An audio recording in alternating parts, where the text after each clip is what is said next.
Bearcat Journal here with Cincinnati offensive line coach Nick Cardwell. Coach, I talked to you before the season, and I'd heard rumblings that this group could be better than the last group that you had, and you weren't ready to commit to that yet. After 5 games, 3 Big 12 offensive line of the week, where are you at now? And comparing the two groups, Yeah. I think that's hard. I think there's pros and cons to both the groups, and everybody brought their own little flavor and how they did things. You know, DT and Kendra and John Williams and even Philip Wilder, they had their own, style of the way things they did, and I thought they played well last year. I thought they played well as a group, and 3 of those guys came back this last week and was there on the sidelines, and it brought a lot of energy to our guys. I think our focus as a group from the very beginning has been, how can we get better at each position, and how can we get better as a group with our combinations, passing off games, and all that stuff. And even throughout every game, having the iPads, being able to watch the videos, we're looking at it and we're going, okay, hey, you overset right here. This is where your feet should have been. This is where your eyes have got to go. Hey, we got to be a little bit better. We got to get to that linebacker.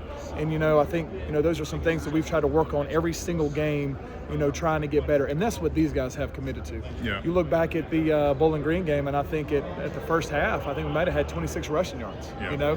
They had really good linebackers, and they had great D linemen, but we didn't do a good job of executing. And so you go back and you look at some things like that. Okay, how can we get better?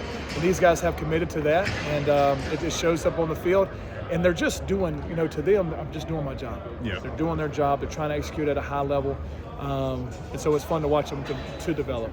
When you think about last game, can you think to a play that you watched on film and you circled it as that's the offensive line that we want to see play? Well, it's the first drive. Yeah. The first drive of the game, it was an inside zone, and I think Tywee gets to the second level, and he starts getting tackled after about 4 yards, and then you see 5 guys all get to the ball, and they push him, and I think it ends up being a 17-yard game.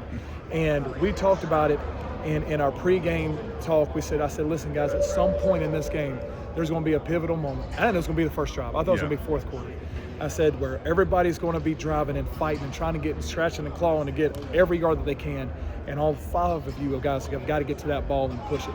I said, that is what we have to do. That's who we have to be. Yeah. And it happened on the 3rd or 4th play, and I was like, and you could see the guys come together, but it's not. If you watch us play, it's not just the offensive line. Yeah. The running backs are fighting their tails off.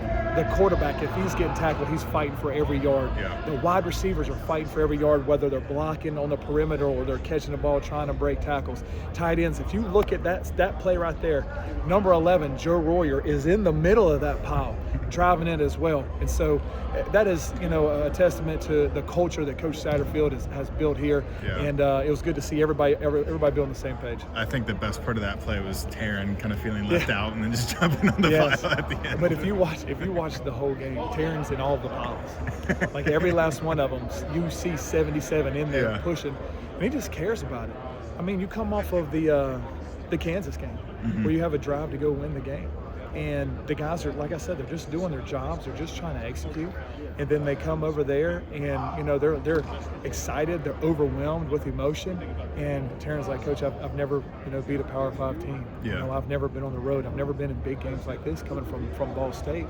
And I said, all you did, Taryn, was you just did your job. But it means so much to him. And it means so much to all 5 of the guys up front.